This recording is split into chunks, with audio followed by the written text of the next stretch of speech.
Thanks, Michael. Really appreciate it. And before we get started, very, very big thank you to Flya for putting this together. We've done previous events with Flya. All of them have been very, very successful. So Michael, thank you for putting this together. And we are very excited to kick off the event for you today. So if we can just go to the next slide real quick. Want to make sure I don't get a call from our compliance department after this, so we can go to the safe harbor. Perfect. So this presentation may include forward-looking statements. As a general matter, forward-looking statements reflect our current expectations and projections in relation to the strategies managed by Crossing Bridge Advisors and or Cohanzic Management. Any direct or indirect references to specific securities, sectors, or investment vehicles made in this report should not be taken as a recommendation or solicitation to buy or sell a particular security or invest in any specific investment strategy. There is no guarantee that any of the information or investment strategies discussed will be suitable or profitable. Current statistics may not be indicative of future positioning. Next slide, please. So quickly, before we get into the presentation, just a little bit about who we are as a firm. Crossing Bridge Advisors is a wholly owned subsidiary of Cohanzic Management. David Sherman founded Cohanzic in 1996, and today as a firm, we manage just north of 2.8 billion, specializing in ultra short-term and low duration strategies, which include special purpose acquisition companies or SPACs. David Sherman's background, he is a 30-year veteran in the high yield and opportunistic corporate credit space. And as it pertains to SPACs, we've been investing in SPACs. Well, David had first invested in his first SPAC back in 2005. So we are not new to the space. We've been actively investing in pre-merger SPACs over the past few years in various funds that we manage. And we recently launched the Crossing Bridge pre-merger SPAC ETF so that investors can directly access this strategy as a standalone. We believe that pre-merger SPACs probably offer one of the most attractive risk-return opportunities in today's market.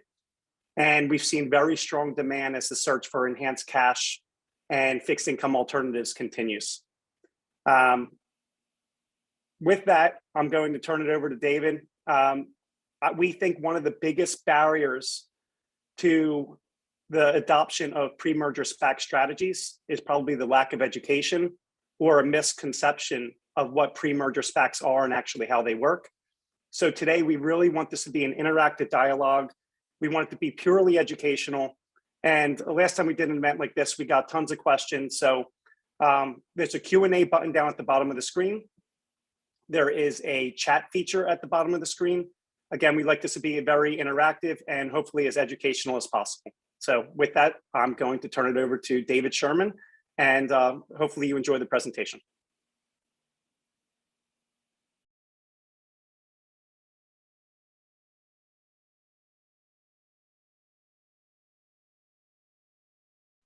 David, can you unmute yourself?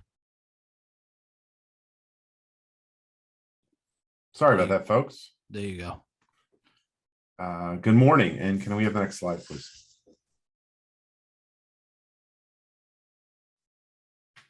So I'm going to discuss how SPACs work. I don't know the level of knowledge of the audience, so I'm going to start at some very basics.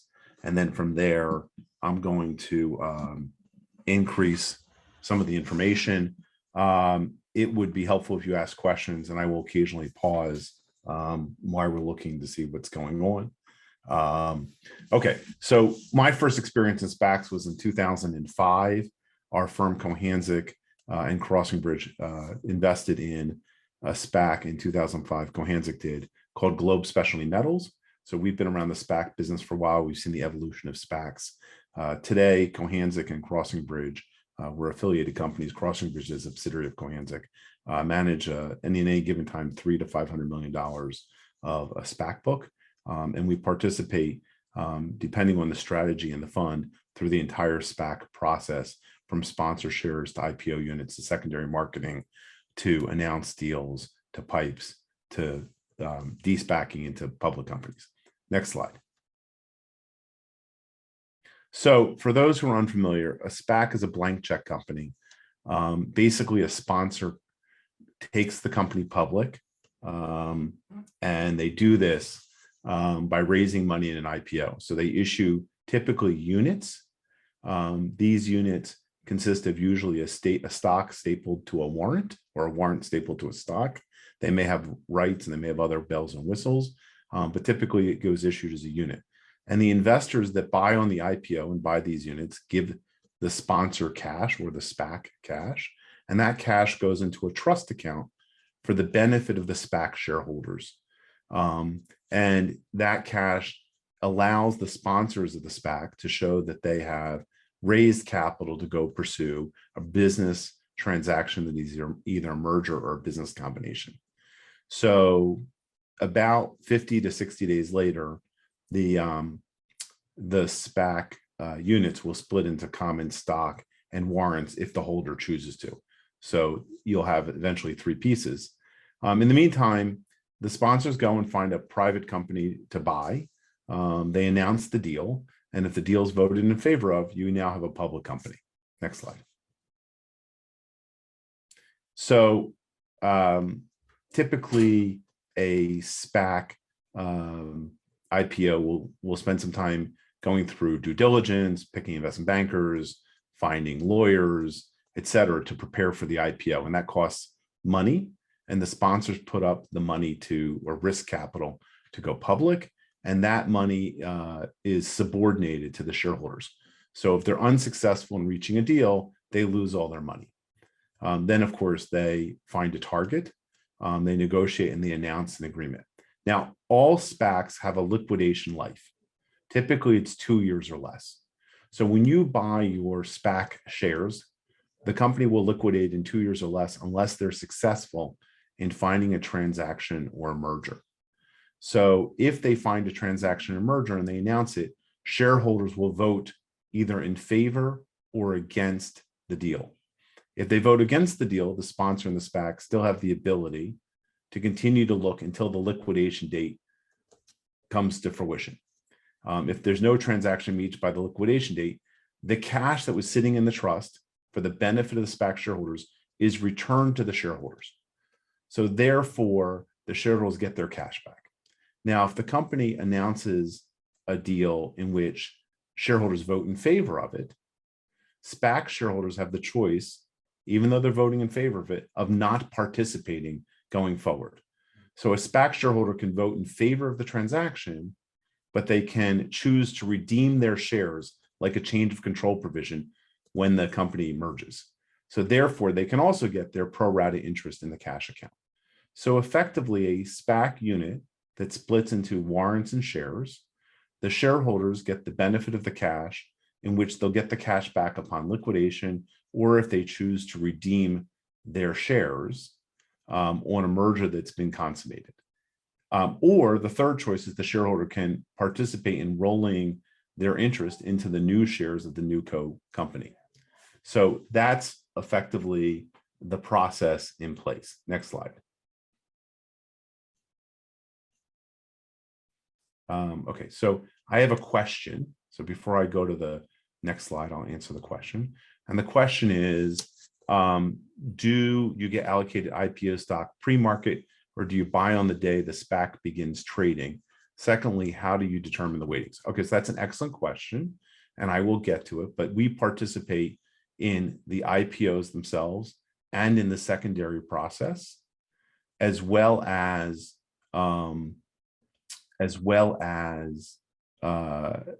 when deals are announced, as well as determining whether we want to move forward or not, and rolling in. And that's, our ETF doesn't do that, but that's what we do as a firm aggregately.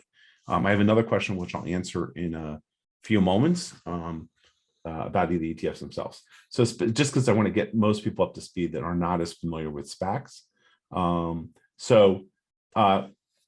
There are two, once a SPAC finds a deal, right? So the first decision point is, can you participate in the IPO, and should you participate in the IPO? And what you want to evaluate there is, what is the SPAC targets, meaning what industry are they looking at? And do you think that industry is going to produce a favorable outcome? Do you think the sponsors will be able to actually find a good deal? And the next thing is, how long till liquidation? How much warrant coverage are you getting? Are you getting any other bells and whistles? And then lastly, do they have the right to extend or not extend the terms of your liquidation for a period of time? And then lastly, how much is in trust? So today, in today's market, there are 11 deals pricing today. All of them we've participated in the IPO. All of them are getting allocations. So to give you an example of a deal today, here's one deal that was being issued by Credit Suisse First Boston. It is a life of 15 months, and you're also going to get half a warrant. And the issue price will be $10 a share, but there'll be $10.25 in trust value. So effectively, you're getting a 2.5% extra cash that you can redeem for if you choose not to go forward if the company liquidates. Plus, you get the half warrant. And what I didn't talk about is the warrants only participate and have value if a deal is successful. If they don't announce a deal and they go into liquidation, the value goes to zero for the warrants. The only people that get the cash proceeds from the trust are the shareholders themselves. So that was an example of a new deal. In the old days, it's been all over the lot. Most recently, right during the heyday of SPACs, for that Labor Day to St. Patrick's Day period, you were seeing SPACs issued at $10. I saw one SPAC that was issued at $10 a share, a 2-year liquidation. The collateral in the trust was $10, so no premium and no warrants. So that's sort of the most extreme that I've seen. But today the market is adjusted appropriately to more historical times. Okay, so that's the IPO. So you decide if you want to buy the IPO or not. And if you look at the IPO and the one I just mentioned, if you're looking at a liquidation of 15 months as your worst case scenario, that means you're going to get 2.5% gross yield, right? Because it's over collateralized by 25 cents to liquidation in 15 months. And you're still getting half a warrant. And the question is, what's that half warrant worth, whether you choose to keep it or sell it? But if you choose to sell it, today that half warrant in the market is worth approximately 25 cents of contribution to the unit value to 35 cents. So let's say it's 25 cents. So if you sell your warrants that came with your unit for a unit contribution of 25 cents, or in this case, since you're getting half a warrant per unit, you would be 50 cents for your warrant, right? 50 cents divided by 2 gives you 25 cents of value. That means you're looking at 5% gross yield on this Credit Suisse First Boston deal that you're going to be able to earn over 15 months. So that's the IPO. And then in the secondary market, it's really no different. The question is, are you buying the shares at the $10 price? Are you paying a premium, or are you buying it lower?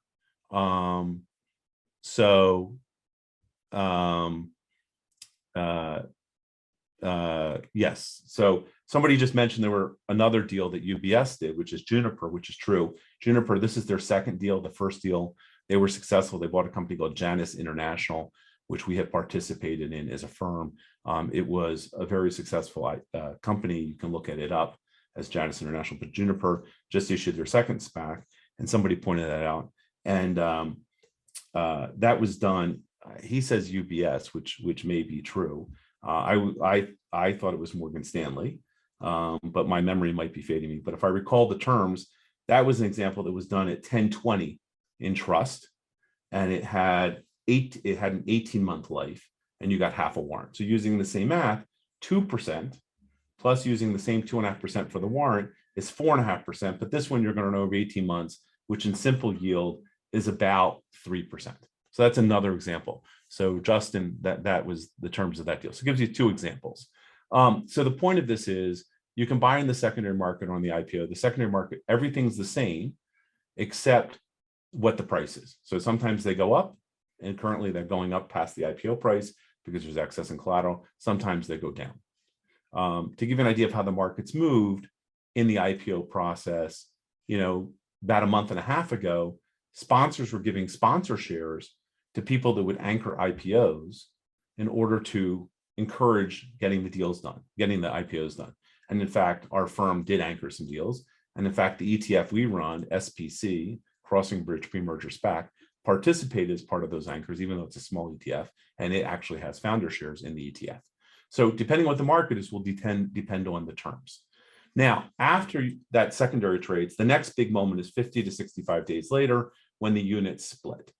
So now you're the holder of the unit, and you have a choice between keeping the unit or sell or splitting into stock and warrants. And then you can either sell the stock and keep the warrants like a souped up venture capital portfolio, or you can sell the warrants and keep the units and then have sort of an out of the money convertible bond with more yield, or you can remain and keep the unit, which is more like a convertible bond. I'm just trying to give you analogies to how to think about the process. Once you do, by the way, in theory, the unit should equal the stock plus the warrant valuation to the unit. So if it was half a warrant and it traded at 50 cents, that would be 25 cents. And that plus the stock price should equal the unit price. There is a little bit of arbitrage between units and stock and warrants that comes in, but it's a couple pennies usually. Then the next decision point is when the company announces a deal. So when a company announces a deal, then depending on where the stock was in the pre-market, it'll adjust pricing for that deal. Typically, the stock will go up. And if it's a really good deal that people like, it'll go up a lot. So the ones that most people are familiar with is DWAC, which was merging into Trump Media, and it went from trading below trust value to trading, I think it got as high as, I think somebody told me 200 something, but I definitely saw it in the 60s and 100s and 80s. Our ETF did own a little bit of the DWAC because we run our ETF as a fixed income alternative. We sold very early and did not participate in most of the movement because it's a disciplined process for us, but we did sell in the teens. And, you know, you're trading way through trust value. There was another one announced today that we also own that announced they're buying a trading platform or something like that. And the symbol is QFTA, and it's trading above trust value now too. So it's considered a good deal. I think it's trading around 1020, 1030, something like that. Okay, so the next decision is they've announced the deal. So now you have SPACs with pending deals. That means they've announced the deal, it's pending, and it's trading at some value. If it's trading above 10, then the decision, it's trading above the trust value, excuse me. Then the decision that you have to make is, do you sell, or do you want to be an equity investor on this pending deal? And your risks are the deal doesn't close. Not likely if it continues to trade above, but could. When does the deal close? And you're now an equity investor. If you sell it, you're done. You know, you're no longer an equity investor. You've closed out your fixed income investor. Most deals do not trade above trust value. Most deals trade below trust value. So let's say a deal was trading at not atypical $9.78 and it had $10 in trust just to make life easy. And now they announced the deal and it goes to $9.90. So 10 minus 990 is 10 cents or 1.1% spread. And it's trading at a 1.1% spread because people view it as the deal's going to close. And as people get more educated about the deal, they may like it. So as the chance of trading above 10. And therefore, when is it going to close? And effectively, what happens is that you're looking at 1.1% growth spread. And you'll say, let's say that closes in 4 months. So 1.1% times 3 is 3.3%. So they're looking at a higher total return, assuming their arbitrage math is correct, but they run the risk that either it takes longer or the deal breaks. So that's what this slide sort of shows. Next slide. So then after the deal is announced, they put together, comes the shareholder vote, and you need to actually decide at the shareholder vote whether you want to move forward with the deal and now become an equity investor, or whether you want to redeem at trust value. So that's the components of a SPAC. To give you an idea of size, and I'm going to answer all these questions, and I'm going quite quickly so people can follow up post-call. Next slide. This is as of October 31st, which just gives you an idea. It's bigger today than it was, but on October 31st, there were 619 SPACs. Now, since 11 SPACs got priced today, it might be 12, but I know of 11 that we put in for. Obviously, the universe is growing quite quickly. Of the 505 SPACs at the end of October, we're looking for targets, and 114 had found deals. And you can see that the capital, there's $174 billion of money in trusts. So it's a relatively large asset class today. And all of this data gets updated regularly at SPACinformer.com, SPACinformer.com. If you want it, you can also download, you can ask a request for a download every week of the entire SPAC universe that provides you the data aggregation of where it closed on the Friday. This is on a weekly basis. What was in trust, what's the liquidation date, who the sponsors are, et cetera. Again, that's SPACinformer.com. It is an affiliate of ours. Next slide, please. So again, this gives you a scattergram of all the SPACs and where they are relative to the number of months left, as well as the yields to liquidation. So that's the liquidation. So your yield to liquidation, think of it as a yield to maturity, which is your yield to worst, right? And if they announce a deal sooner, you get a higher yield. So if the yield to liquidation, we'll go to the next slide. I'll do it there. So here's a heat map of all the yield to liquidation. So if it's a unit, it doesn't give any value to the warrant. It only assumes the stock. If it's, and these are just the stocks. So if they haven't split yet, it's a unit. It's both announced deals and non-announced deals. So announced deals are going to have a lower yield to liquidation. And it gives you the universe. So you can say, you know, there's $18 billion of stuff in trust is trading in a negative yield. So those are most likely deals that have been announced that people sort of like. So let's take, you know, $38.2 billion at October 31st. Those had yield to liquidations of 2 to 2.5%.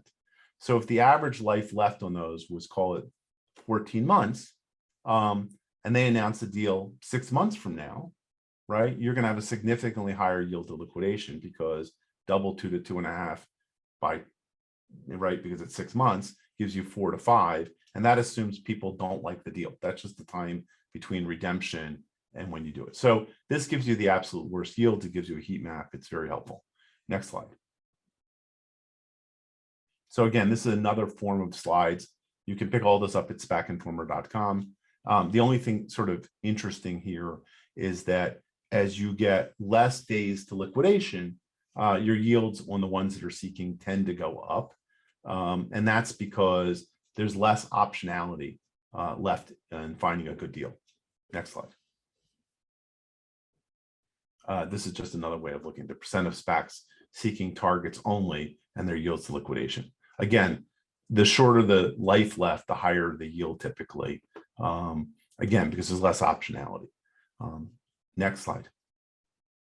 Again, this breaks it out for you all at SPACinformer. Gives you an idea of the universe and the different categories. Next slide. Okay, so this is a good point. There are a bunch of SPACs, ETFs. I know of 5.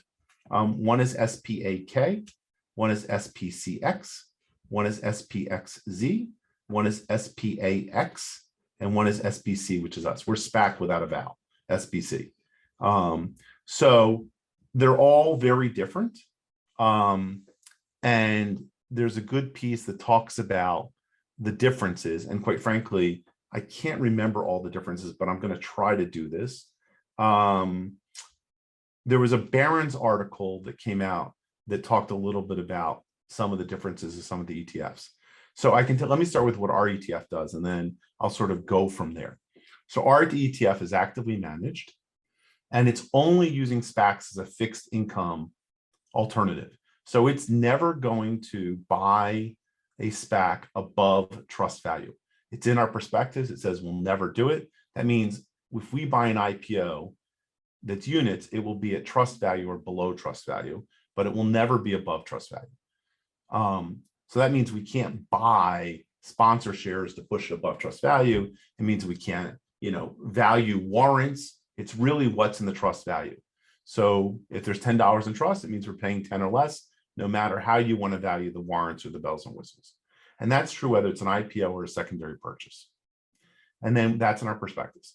And then in our prospectus, it says that we generally sell off the warrants, but we aren't necessarily compelled to sell off the warrants, and it's market driven. And excuse me, the reason we do that is because we want to take the premium from the warrant to reduce the basis in the stock that's backed by the collateral trust, which is the most conservative way of managing a SPAC ETF portfolio. And again, we're not looking for the equity upside. We're looking for as a fixed income alternative with a short duration. So we'd rather guarantee a higher yield by selling off the warrants if they're appropriately priced. The other interesting thing about the warrants is they can't be exercised for the first 12 months. They're European style. So if a company is very successful announcing a deal early, you don't get the benefit of having an American style call option. And then the companies have the right to force a redemption or call them from you at typically, $18 a share. So there's the warrants for people who really are excited about the underlying deals, or people who want to own a portfolio of potentially interesting deals on the come. The warrants a very interesting security. It's just not what we do. So one of my friends, I told him, why don't you just buy a whole portfolio of warrants in the secondary market of unannounced deals, make sure you pretty much own every warrant of every SPAC, and think of it as like a venture capital portfolio. That's not what this fund does, but that sort of describes warrants. So we sell off the warrants. And then in our prospectus, we specifically say that we'll dispose of the shares within 10 business days post a merger or transaction consummating. Our general intent is to always redeem. So it's what I call a renter. It's not ideally what the sponsors want to see. They're looking for investors who are going to roll into the deals. If it's a really good deal and it trades up, we're going to sell because it's above trust value.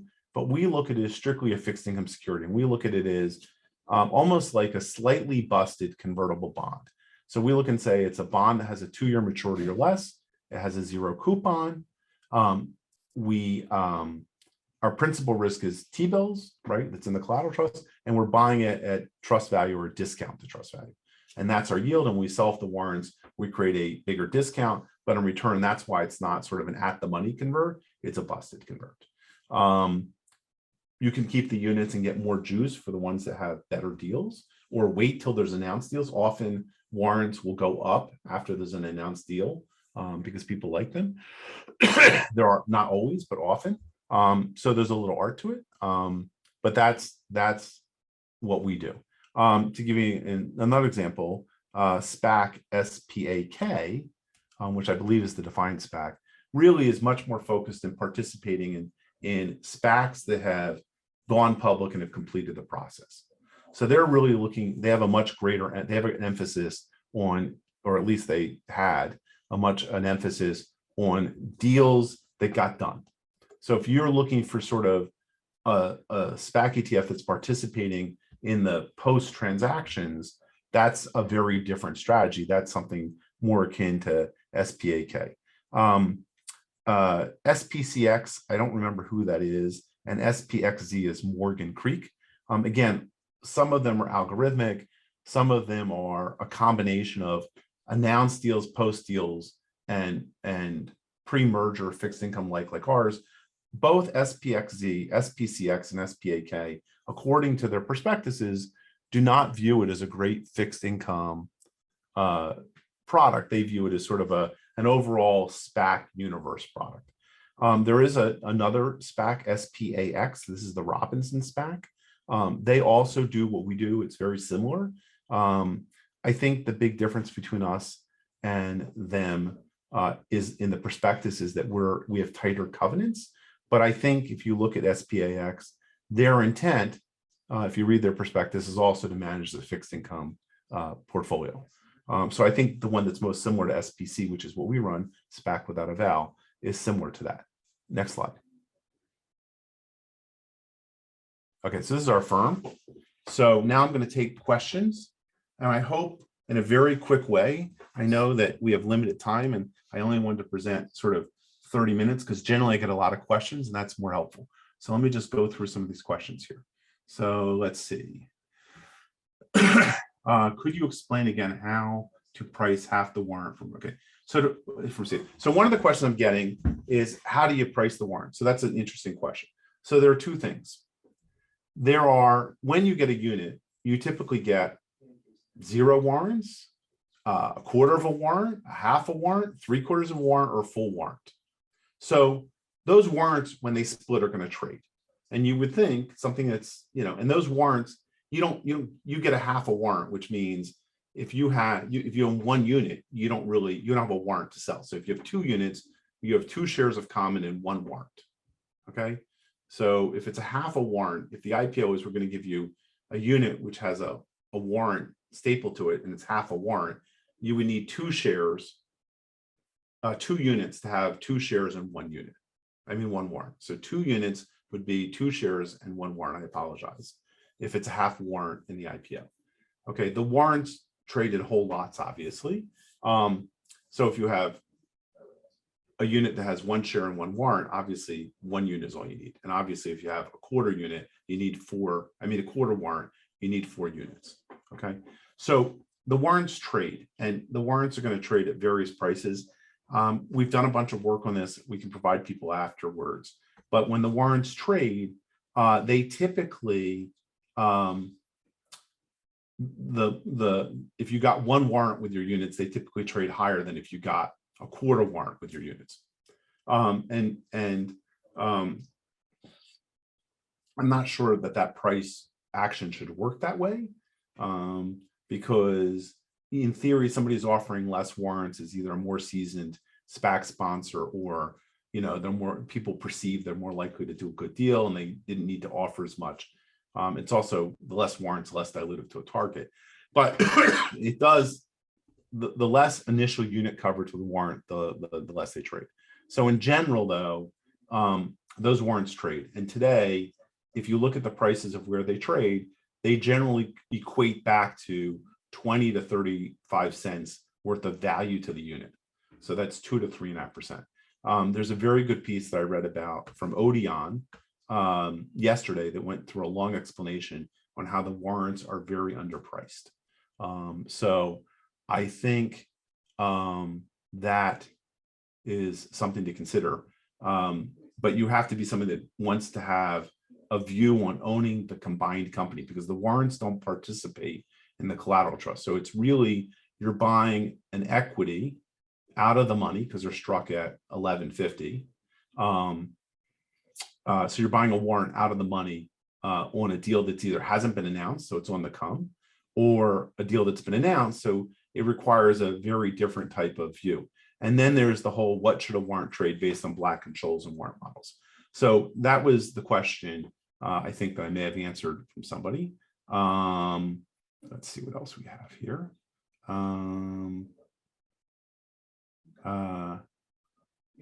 Okay, SPCX is the SPAC and new issue ETF. Okay, good to know. Which will invest 80% of its units and shares of common companies that completed an IPO within the last 2 years. Okay, so okay, and then they say SPAC is the Defiance next gen that's derived from ETF that invests in both SPACs derived from companies and SPACs themselves. So both of those, I believe, are taking much more of a bent toward the deal and the equity, and not looking as a fixed income. So they're very different strategies. The question was, what are the principal risks of the strategy? So it depends how you want to look at it. If you just want to buy shares, common shares, and you want to buy them at or below trust value, and you don't mess up putting in a redemption notice, and you don't buy the stocks where you're a record date holder past the redemption date, or they liquidate, your risk is that the trust pool, which is holding usually T-bills and equivalents, I guess the government defaults. I mentioned in the Wall Street Journal article, there's a potential risk, which is a crazy, not likely to happen risk. But in theory, I'm not sure why it would happen, but a SPAC could put themselves in bankruptcy. Not sure why they would do this. And then, the question is, do you have a contractual obligation as a general unsecured creditor of the trust that's supporting your stock, or are you ring fenced? Again, I don't think that's very likely. Obviously, missing a redemption date is a risk. Obviously, not reading all the papers as far as what extensions can happen. So some SPACs have the right to extend if they have a deal announced for 3 to 6 months, which would change your yield to liquidations. The warrants get no value if there's no deal. The sponsor shares get no value if there's no deal. And then obviously, if there's a deal, then the question is, how good is that company they're merging in? What's the value, both perceived today and then reality, what it will be in the future? So those are sort of the risks. The other risk is that there's mark-to-market risk. So if you can hold your portfolio to liquidation date or maturity, and you just are focused on stocks without focusing on the warrant component, it's more of a high quality sort of defeased muni kind of situation.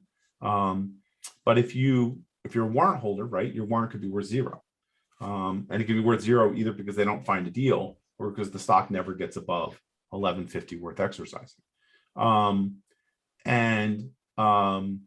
Those are your risks. Somebody just pointed out a question: can you have erosion in your trust value? And the answer is you can. You need to read what the expenses are that they can take out of your trust. They're pretty limited, but I'll give you an example. If it's a SPAC that's domiciled in Delaware, Delaware has a business franchise tax that is typically allowed to be expensed from the trust account.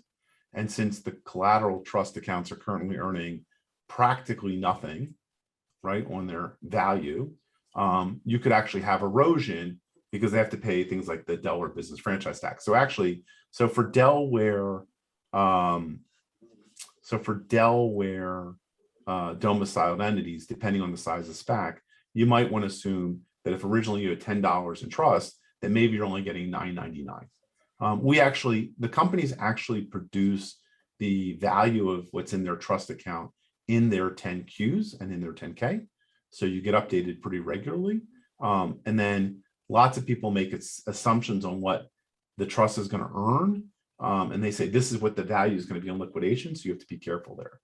But the risk we haven't really talked about is I do think there's mark-to-market risk. And as I said, if you can hold on to it, obviously that's less of an issue. But mark-to-market is real. During COVID period, SPACs yields blew out. I mean, I bought a SPAC yielding 8%. And now it only had 3.5 months life to it, but I did buy it at 8% during the COVID period. But the typical SPACs blew out to about a 4 to 5.5% yield during COVID, back on like March, a year ago, March. The other example is in 2008. I think Cantor, I can't remember the numbers, but I think SPAC yields went out to like 5 to 7% as opposed to 4 or 5. So you could get mark to market, but you also remember during COVID, if you had an investment grade low duration portfolio, that was negative pretty significantly until the Fed came in. So you do have mark to market. I do want to make people aware that most of the investors today in SPACs are hedge funds. Most of them are hedge funds focused on credit opportunity and distress, which is their background, or arbitrage.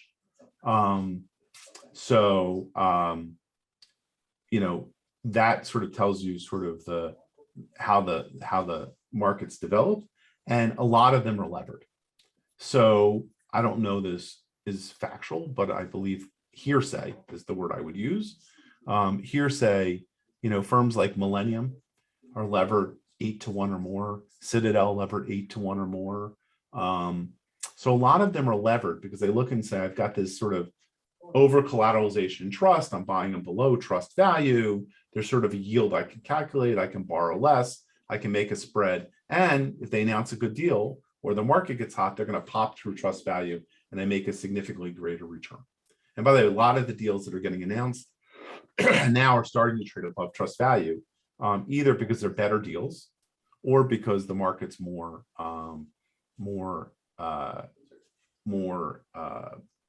excited about SPACs. So there is mark to market, and these leverage ratios I'm talking about were less a year ago and 2 years ago. So the availability of leverage for the space has increased. In fact, Goldman Sachs, in a Reuters article, just announced that they're issuing a bond backed by SPACs that you get a SPAC, you get a return based off the SPAC portfolio. Obviously, Goldman will take their fee out of it.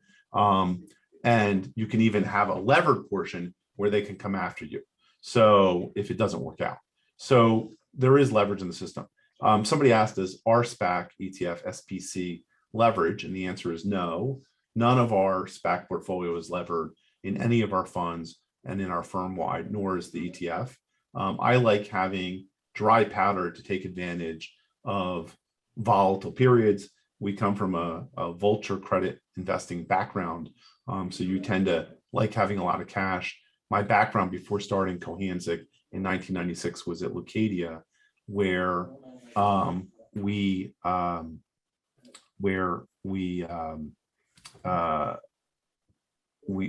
help people get to the light at the end of the tunnel because they were levered and didn't have the opportunity. So I have a couple more questions. Let me see over here. Okay, so I answered this one about when you trade. Upon the SPAC target company officially trading under the new ticker, it seems like the general trend is to go for the value to go down in general. Okay, so this is a question about a company, a SPAC has merged and they now have a new ticker, and the person that wrote this noticed an observation that generally they trade down. That has been generally the pattern of recent, except the most recent is they actually trade up because there's been so much redemptions that technically there can be short squeezes. So there are technicalities when it first comes out. One is, how is the pipe? How do they structure the pipe? What are the lockups? So it's not just what's the value of the deal when you're looking at the early days of trading a new SPAC. It's also the construction of the pipe, what the deal actually looks like, how much redemptions you got. So a company called Reservoir Media, which I think is a very excellent company, and I think is a very interesting stock at these prices, has traded down. And one of the reasons it traded down is it got significantly greater redemptions than it thought it was going to get. And as a result of that, they got less cash. And the cash they were getting was going to be used to allow them to do further acquisitions of buying songs. It's a song library company. It's buying a portfolio of song libraries. And they have leverage because originally the way they grew their business is with equity and with debt, because they can actually determine the run of what they think the library of their songs is going to generate. So effectively, what they thought was getting cash to buy private transactions at lower multiples than public valuations didn't happen because they got large redemptions. But there are other examples where redemptions have not been so bad. And one of the things that SPAC sponsors are trying to do is prevent large redemptions by going to people and saying, will you backstop redemptions? And that's another angle you have to look at, because is somebody really backstopping it where they have skin in the game, or is it a backstop where the cash that was going to be used for redemption, this happens, by the way, is put into a trust for your benefit. So instead of you redeeming your shares, you keep your shares and roll into the deal, or you buy shares in the open market and roll into the deal. And they take the proceeds that would have been used to redeem you out and instead put in a trust for your benefit over the next 18 months to 2 years, and they pay you interest. And if you sell your shares at above $10 a share, you get that benefit and they get to release the proportional cash. So effectively, it's just like a SPAC IPO in some ways. You have a cash collateral account that's backing your roll. And if it trades above 10, you get that benefit. If not, you get the cash plus interest back. So that's obviously not the most ideal backstop of a redemption situation. Others would people add to the pipe. That's happened. You've seen now SPACs offer shareholders who roll into the deal advantageous terms. There's some that have announced saying, we'll give you additional shares in the new company if you roll. So, I think you have, and then there's obviously short squeezes. So I think it's important to look at what the redemptions look like, what the backstops look like, and obviously what the company looks like. We do participate in pipes as a firm, not our ETF. In fact, we generally prefer structured pipes like a convertible bond, like we did in BuzzFeed, Huffington Post that's pending. where we anchored. And one of the reasons, we're involved, and one of the reasons we're, I think, perceived positively by Wall Street is because we not only, just buy SPACs and redeem them, but we have SPACs that roll, but we also do pipes. And pipes and redemptions are quite important. So there we go. Okay. Somebody said, what is the expected return on your ETF if it performs as you think it should? Okay, so I'm not allowed to, the SEC prohibits me from forecasting and giving you returns. It's a very fair question. I think if you'd like to contact us offline, I can run through the portfolio and give you the weighted average yield to liquidation, the liquidation dates, and then you can sort of make some of your own assumptions, but I'm not allowed to actually give you an expected return. But it's one of my larger, the ETF is one of my larger convictions of excellent risk reward. I mean, excellent reward versus risk, sorry. Okay, so we answered that. Let's see, if I own a SPAC unit that announces the deal, how do I redeem the trust value and keep the warrants? Okay, so if you own the units and they announce a deal, so you should split your units into stock and warrants, right? And once you split your units from stock and warrants, now you own outright stock and you own warrants. And you can do this anytime, but you can always do it usually within 60 days. And what you should do then is then they'll come out with a redemption date and a record date, and you just execute the documentation as a corporate action and redeem your shares. So redeeming your shares involves making sure you get the paperwork, making sure you pay attention, and making sure you don't miss the date. Those are all kind of important things. Traditionally, the redemption date is typically 2 days prior to the shareholder vote. You actually have to decide if you want to redeem prior to the shareholder vote. And if the shareholder vote fails, they rip up the redemption. But that's what you have to do. And anyone can do it. In fact, if you go to SPAC Informer, it'll help you figure out which SPACs you might want to buy and then decide if you want to redeem your own, or you can buy one of these ETFs that trade or something like that and figure out how you want to do that, that feature style. Okay, so what, the other thing is, what is the expected return when your ETF, if it performs? All right, I already answered that again. Okay. Would you say that most of your opportunities come from the secondary market of the units trading, or do you have the advantages in the primary sale due to your scale and consistent presence? So look, I think opportunities come from you, obviously, in a good IPO market from IPOs, in a bad IPO market, not so much.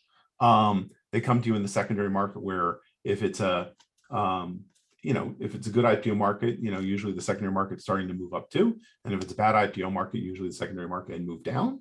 And also when they announce deals, and we participate in all three.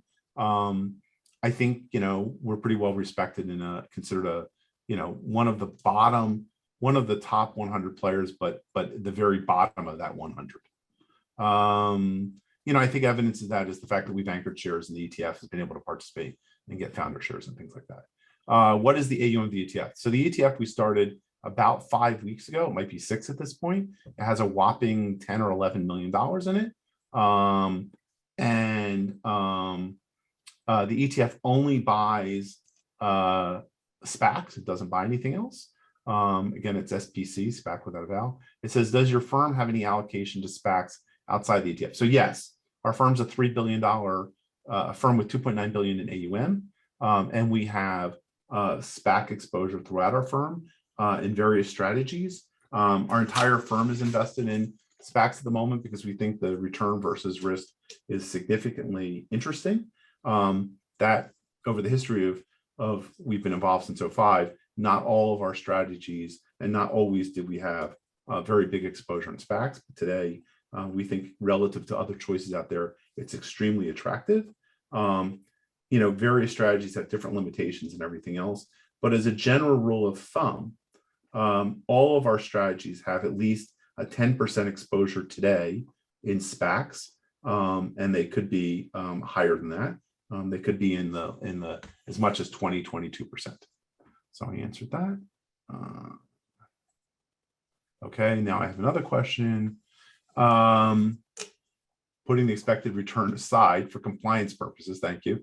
It would be good to know the ballpark of yield to maturity that you think is attractive enough to jump onto the yield to maturity level, which is too low. So first of all, basically it's what yield to maturity do you think it's interested? And it's a hard question to answer because there are three components when you look at your yield to liquidation or yield to maturity. One, is it a unit? So, and then are you attributing any value when you calculate your yield to the warrant, which we don't. We just calculate as if the warrants were zero when we calculate our yield to liquidation, or not. So if a warrant's really worth 2.5% or more, you know, then you would have to sort of adjust your pricing and yield. Excuse me. If you have the stock outright, it's obviously a little easier, but again, it's your yield to maturity, and that's your worst case scenario. If they announce deals that are good, you know, your yield can be, you know, teens or more. I mean, because quite frankly, you know, if it's a good deal and trades through trust value, you know, if it trades at 12.50 and trust value is 10, that's 25% right there. So, you know, if you're very good at picking the SPACs of the guys that are going to announce good deals, that's also very helpful. And then the other question is, you know, you can't get a yield on warrants, obviously. And then the question is also if they announce a deal sooner. So if it has a 2-year life and they announce a deal in a year, your yield to liquidation is now doubled. So that's why we provide the heat maps at SPACinformer.com, because it gives you a sense of the worst case yields. Now, the other part of the question was, at what point do I think it's interesting? Well, it depends on your alternative choices of money. I mean, if you think having a portfolio of, call it 15 months, where you can earn a worst case yield of, I don't know, 2 to 3% is attractive, then I would say that's attractive. If you think that's not attractive, it's not. You know, if that number goes to 1.5%, again, depends on your alternatives. There is a difference in SPACs versus bonds and fixed income. You get capital gains treatment, right? Because it's considered a stock, you get short-term or long-term capital gains treatment. One of the advantages of the ETFs is they can figure out how to do tax harvesting or heartbeat trades. Maybe they can minimize some of that tax effect. So that's that question. Okay, then I was asked, what are the management fees? So all of the ETFs that manage, they show you your management fees. Our Crossing Bridge Pre-Merger SPAC ETF management fee is not a management fee. Total expense cap is 80 basis points. So that's for the shareholder services, it's for the accounting, it's for the auditing, it's for the board of directors, and our management fee. The way ETFs work, it's not a management fee and then the expenses. It's just what is the fee, and whatever's left over is the management fee. I mean, I'll be frank, until the ETF gets above 35 million, we have the privilege of paying for the privilege of running this product. Over 35 million is our gross margin. And then we gradually make more. It has to get quite large for us to earn our full management fee. And, you know, to give you a sense of management fees, typically our management fees on our mutual funds are 65 basis points, and our expense caps are 80. So it's tied into that. I will tell you that our ETF SPC has the lowest expense cap of all the ETFs out there that are doing pre-merger SPACs. They're doing pre-merger fixed income like stuff, but that's the management fees. Okay, so I answered that. Now I have some more questions over here at Q&A. Okay. No, we don't use leverage. Okay, so now how would you characterize the regulatory landscape around SPACs? Okay, so I would characterize it as there's a lot of eyes on the market, a lot of regulators, there's a lot of bad actors. In that, you know, one of the advantages of SPACs is they can provide in their merger documents forecasts and assumptions of what the company is going to do. It's gotten people in trouble. There are some SPACs that have not done a fairness opinion. You know, that's a major thing. The way we manage SPACs as a SPAC shareholder that is not rolling into the deal, you know, I think there's very little sort of regulatory risk. And I think that any regulatory risk that comes out is really focused on the mergers, the information that flows from mergers, the post-merger agreement, the amount of scrape that the sponsors are getting, which by the way is typically 20% before they give up pieces, how the negotiations take place, et cetera. I'm in favor of the industry being more regulated. And I'm out of time, I think. Do I have time for any more questions? Oh, you got 2 more minutes. You know, one of the things that delayed a lot of the deals was that the SEC reevaluated how warrants should be treated in the documents, which took a lot of the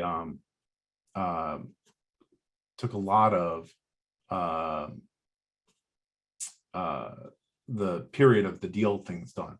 What has been your historical warrant return? So we typically sell off the warrants. We don't typically carry them because we're a fixed income shop. So we're not about creating equity returns for investors. We're only about creating sort of high yield returns. I mean, we do distressed investing and stressed investing as well.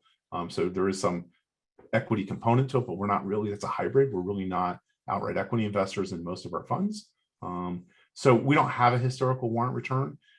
There's a chart I tweeted, and we can update it for people, that basically said that, you know, which I can try to send to people, which basically said the contribution of a warrant before an announced deal is, you know, at the time it was 28 cents or 2.8%.